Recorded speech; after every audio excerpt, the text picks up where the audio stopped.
Greater Noida में NTPC के खिलाफ किसानों ने कल बड़ी संख्या में प्रदर्शन किया, जिसके बाद एनटीपीसी की तरफ से 53 लोगों के खिलाफ नामजद मुकदमा दर्ज कराया गया, जबकि 500 अज्ञात लोगों पर भी मामला दर्ज किया गया है और किसान नेता समेत 10 से ज्यादा लोग गिरफ्तार किए गए हैं। किसानों ने आज भी प्रदर्शन का ऐलान किया है, जिसे लेकर एनटीपीसी के बाहर भारी पुलिस बल तैनात किया गया। आपको बता दें कि कल प्रदर्शन के दौरान एनटीपीसी के सामने किसानों पर लाठीचार्ज भी किया गया, जिसके बाद किसानों ने दादरी के विधायक तेजपाल नागर के घर का घेराव कर दिया।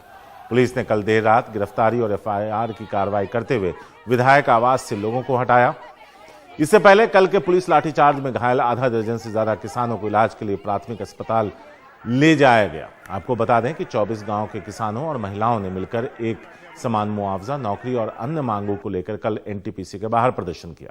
इस दौरान किसानों और महिलाओं की पुलिस से नोकझोंक हुई, जिसके बाद पुलिस ने पहले पानी का बौछार कर किसानों को रोका और उन पर वाटर कैनन के इस्तेमाल के बाद लाठीचार्ज भी किया। रविश रंजन शुक्ला हैं हमारे साथ इस बारे में ज्यादा बात करने के लिए। सीधे उनके पास चलते हैं और उनसे बात करते हैं। रविश, पूरी खबर हमने बताई, लेकिन थोड़ा सा विस्तार से आप और बता दें कि किस मुआवजे, नौकरी और बाकी जो मांगे हैं, इसका आधार क्या है और उसका कनेक्शन एनटीपीसी से कैसे? आज देखिए शारिक, 1986 में एनटीपीसी का जब प्रोजेक्ट वहां पर बन रहा था, उस वक्त 24 गांव की सैकड़ों बीघे जो जमीन है वो अधिग्रहण की गई थी। किसानों का इस तरीके का आरोप है कि उस अधिग्रहण में 60 रुपए बीघे और 120 रुपए माफ करिएगा जो गज है उसके हिसाब से जो मुआवजा है वो दिया गया। तो जब बाद में कई सालों के बाद किसानों को ये पता लगा कि दो तरीके के मुआवजे मिले हैं, एक 60 रुपए गज के हिसाब से और एक 120 रुपए गज के हिसाब से, तभी से तमाम सारी जो है वो विरोध प्रदर्शन शुरू हो गया था। सालों से ये विरोध प्रदर्शन चल रहा है। अब ये इसलिए बहुत ज़्यादा हालात कल बिगड़ गए, क्योंकि जो प्रदर्शन है वो अभी तक क्या होता था कि उच्च अधिकारियों के साथ में गांव वालों की बातचीत होती रहती थी और उन्हें समय समय पर एक दिलासा, एक आश्वासन दिया जाता रहा है। चुनाव आया तो ये कहा गया कि चुनाव के बाद इसको देखा जाएगा, हम आपकी मांगों पर विचार करेंगे। और गांव वाले ये डिमांड कर रहे हैं कि मुआवजा एक तरीके का दिया जाए, यानी जिनको 60 रुपए गज के हिसाब से मुआवजा मिला उनको अब 120 रुपए के हिसाब से मुआवजा दिया जाए, क्योंकि वो 120 रुपए गज के हिसाब से आपने दे रखा है मुआवजा।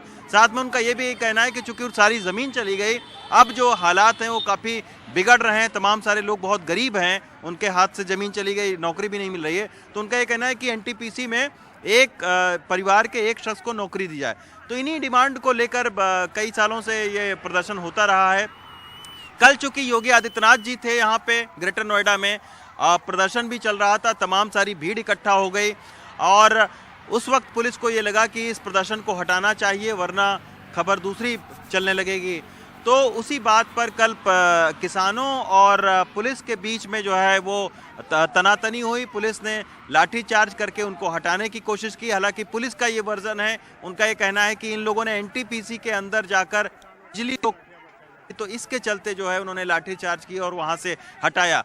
अभी के हालात शारिक ये हैं कि चूंकि 13 किसानों को पुलिस ने गिरफ्तार किया है और सैकड़ों किसानों के खिलाफ मुकदमा दर्ज किया गया है। 6-7 किसान इसमें गंभीर हैं, जिनको हॉस्पिटल में इलाज करवाया जा रहा है। तो अभी फिर से जो है वो ग्रामीण इकट्ठा होना शुरू हो चुके हैं। बहुत सारे ग्रामीण बैठ गए हैं फिर से धरने प्रदर्शन पर। खबर ये भी आ रही कि शायद राकेश टिकैत भी आए और भी तमाम सारे जो किसान नेता हैं वो उनके समर्थन में यहाँ पर आए। पुलिस और पैरामिलिट्री फोर्सेस भी लगी हुई है ताकि हालात तनावपूर्ण ना हो, क्योंकि दादरी का जो एनटीपीसी का पावर स्टेशन है वहाँ से काफ़ी जो बिजली है वो अलग अलग जगहों पर जाती है। तो इसी के लिए पैरामिलिट्री फोर्सेस को भी तैयार किया गया है। शुक्रिया रविश इस पूरी बातचीत के लिए, और क्या है इस पूरे प्रदर्शन के पीछे का इतिहास, उस पर भी रोशनी डालने के लिए। मध्य प्रदेश में इस बार धान की फसल लहलहा रही है। मंडियों में धान की खूब आवक हो रही है। हालांकि न्यूनतम समर्थन मूल्य पर धान की खरीद 25 नवंबर से शुरू होगी। इसके लिए 1200 खरीद केंद्र बनाए जा रहे हैं। इसके साथ साथ धान की मिलिंग भी कराई जाएगी। अनुराग द्वारे की रिपोर्ट।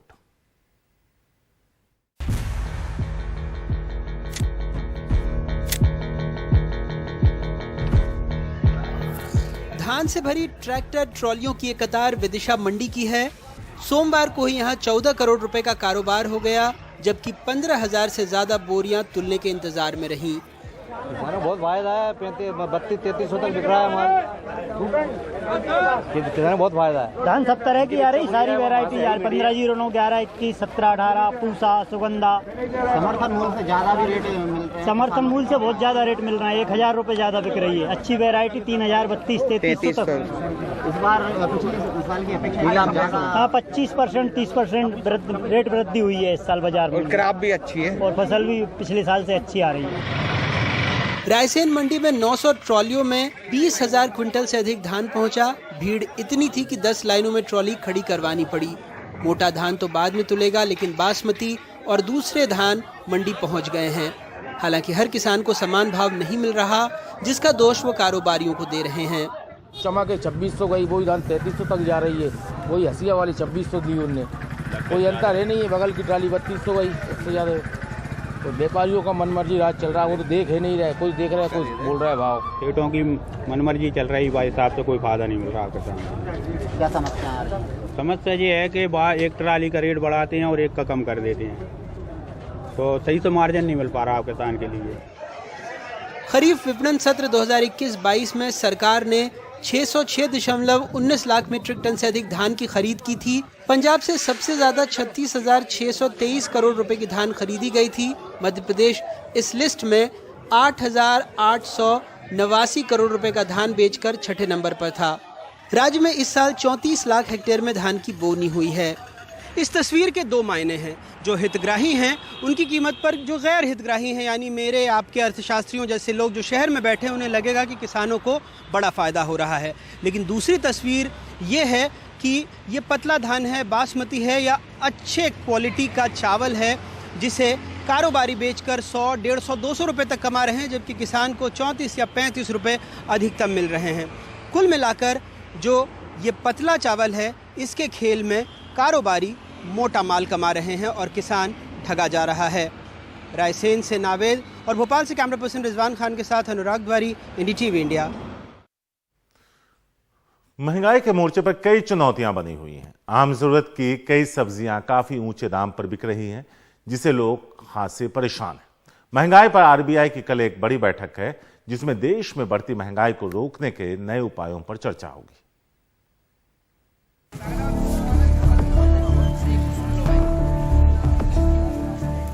दिल्ली की सब्जी मंडियों में महंगाई का असर हर तरफ दिखाई देता है। पालक, मेथी से लेकर तोरी और मटर तक काफी महंगे रेट पर बिक रहे हैं। बढ़िया वाला पालक कितने रेट का है? 50 रुपए का। 50 रुपए किलो है? हाँ जी। पर ये साग इतने महंगे क्यों हो गए? महंगे बारिश की वजह से, माल मतलब बाहर से कम आएगा तो महंगा होगा, और जब ज्यादा सर्दी पड़े लगे तो फिर हो जाएगा। अच्छा, और मेथी का क्या रेट है? मेथी 40 रुपए, 50 रुपए किलो, बढ़िया है। तो एक हफ्ते पहले पालक का क्या रेट? एक हफ्ते तो 100 रुपए, 80 रुपए, 60 रुपए रहा। ओखला मंडी में मंगलवार को मटर का रेट 100 से 120 रुपए किलो रहा। तोरी अब भी 60 रुपए प्रति किलो बिक रही है, जबकि अदरक की कीमत पिछले एक हफ्ते में 40 रुपए महंगी होकर 100 रुपए प्रति किलो तक पहुंच गई है। निहाल, ये मटर का रेट पिछले 2-3 दिन में क्या रहा? 120 था, अब 100 हो गया जी। अब और कम कीजिए, ज्यादा ही हो रहा है, समझ लो बढ़ ही रहा है जी। एक हफ्ते में इसमें 40 रुपए किलो का उछाल आ गया है। हाँ।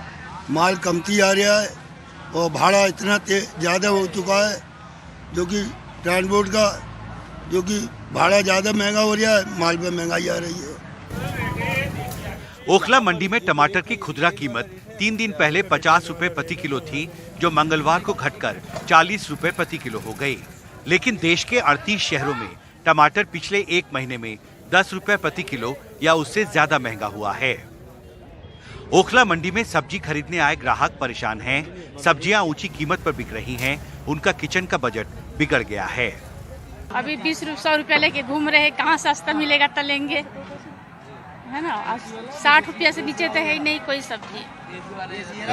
10 परिवार है, खर्चे चलाना तो बड़ा मुश्किल है आजकल। और तेल देखिए 350 रुपया के मिल रहा है 2 किलो, तो कहाँ से खाएंगे? पूरा खर्चा नहीं हो रहा है आजकल के महंगाई। खर्चा बढ़ गया, कमाई है ही नहीं, खर्चा बढ़ गया। कौन कौन सी सब्जी महंगी हुई है, मतलब जो आप खरीदते थे? ये हरी सब्जी सभी महंगी है, कोई 60 रुपए से नीचे ही नहीं है। अच्छा, शिमला मिर्च 80 रुपये किलो है आज, और अब से पहले मैंने लिया था 40 रुपये किलो।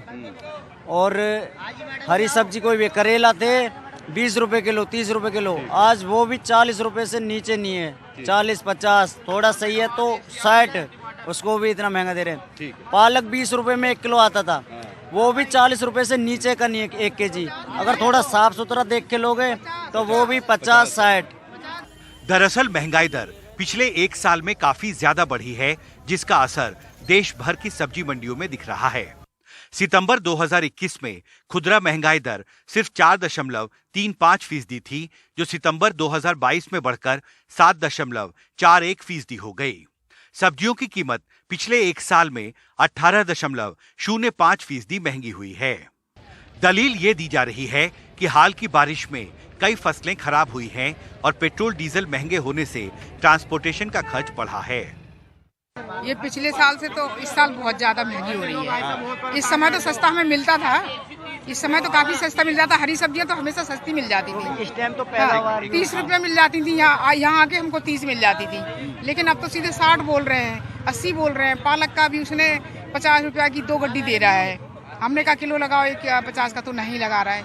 हमारे दरवाजे का रेट यहाँ का कोई फर्क नहीं है। यहाँ पे इसमें बहुत ज्यादा महंगा कर रखा है। पालक 50 रुपया दे रहा है, बताओ। अब महंगाई नियंत्रित करने में आ रही चुनौतियों की समीक्षा के लिए 3 नवंबर को आरबीआई की मॉनेटरी पॉलिसी कमेटी की एक अहम बैठक हो रही है।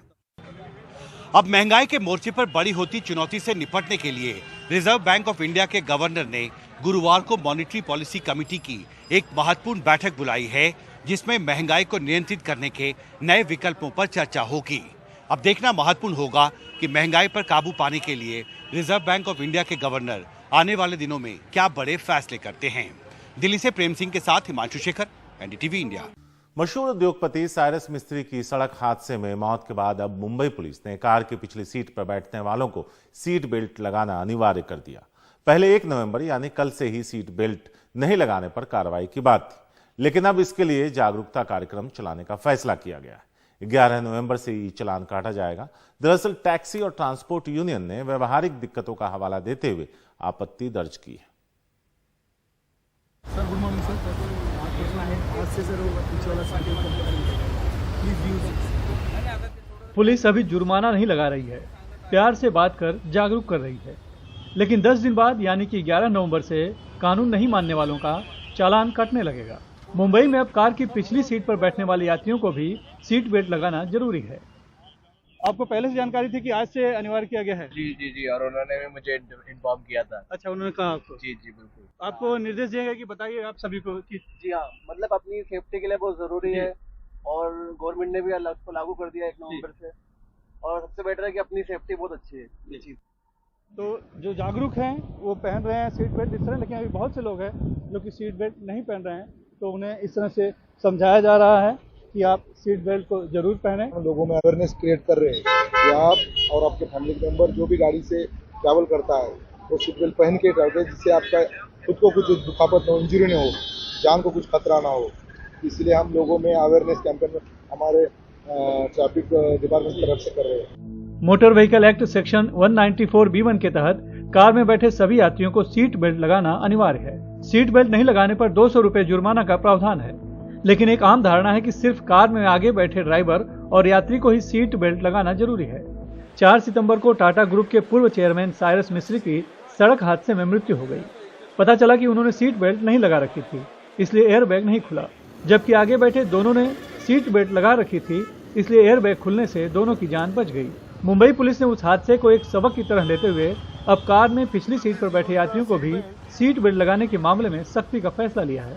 हालांकि टैक्सी ड्राइवरों में इस फैसले को लेकर नाराजगी और घबराहट है, क्योंकि कई टैक्सियों में पिछली सीट पर सीट बेल्ट नहीं है या फिर कुछ ने निकाल रखी है। तो हम लोग का धंधा पानी नहीं है, 500 से 15 कर दिया, और हम लोग कभी बोनी भी नहीं करते। कभी 150 रुपए का अगर बोनी किया, किसी से आया फोटो खींच लिया। पहले कैसे सिटी मारते थे गाड़ी बढ़ाओ, अभी सिटी नहीं मारे, कुछ नहीं, जो मोबाइल है पीछे से आएगा फोटो खींच लेते हैं। उसमें हमको दिक्कत ऐसी हो गई, कभी 500 रुपये में धंधा होता है तो 1500 फाइन आएगा, तो कहाँ से भरेगा? सर सिटी में हमारी स्पीड ज़्यादा से ज़्यादा 50 के अंदर की होती है, और हर तरीके के पैसेंजर बैठते हैं, चाइल्ड बैठते हैं, सीनियर सिटीजन बैठते हैं, लेडीज बैठती हैं। तो सिटी में मुझे ऐसा नहीं लगता कि हर 10 कदम 15 कदम 100-150 किलोमीटर के पैसेंजर ज़्यादातर लोकल होते हैं हमारे बीच में, तो सीट बेल्ट अनिवार्य मुझे नहीं लगता सर। मुंबई में तकरीबन 40,000 काली पीली टैक्सी हैं। मुंबई टैक्सीमैन यूनियन ने भी यात्री के सीट बेल्ट नहीं पहनने पर ड्राइवरों पर कार्रवाई का विरोध किया है। अगर वो ड्राइवर को पर एक्शन होगा तो इसके लिए विरोध था हम लोग, नंबर 1। नंबर 2, 3 पैसेंजर बैठेंगे, 2 सीट बेल्ट है, क्या करेंगे? उन्होंने बोल दिया कि नहीं, साइड वाला जो लगाओ पैसेंजर बैठेंगे और बीच वाला जो पैसेंजर नहीं पहनेगा तो ठीक है हम लोग, क्योंकि ये सब क्लैरिफिकेशन मांगता था। कल उसने क्लैरिफाई किया। टैक्सी यूनियन की तरह ट्रांसपोर्ट यूनियन ने भी सभी ट्रकों में सीट बेल्ट नहीं होने का हवाला दिया है। जहाँ पर परिवहन उद्योग, हमारे ट्रकर्स की बात है या हमारे जो पैसेंजर ढुलाई बसेस करती हैं, इनमें जो समय दिया गया है बहुत कम है। अगर इसको सख्ती से लागू किया गया तो काफ़ी हमें दिक्कतें आएंगी। यही वजह है कि पहले 1 नवंबर से कानून को लागू करने का दावा करने वाली मुंबई ट्रैफिक पुलिस ने अब 10 दिन बाद यानी 11 नवंबर से सख्ती करने का फैसला किया है। मुंबई से कैमरामैन अशोक महाडी के साथ सुनील सिंह, एनडीटीवी इंडिया के लिए। समोसे की बात करते ही मुंह में पानी आ जाता है। बेंगलुरु में अब समोसे पर कोडिंग की गई है, यानी समोसे के अंदर क्या भरा गया है यह बाहर ही लिख दिया गया है ताकि खाने वाले को पता चल सके वो क्या खा रहे हैं।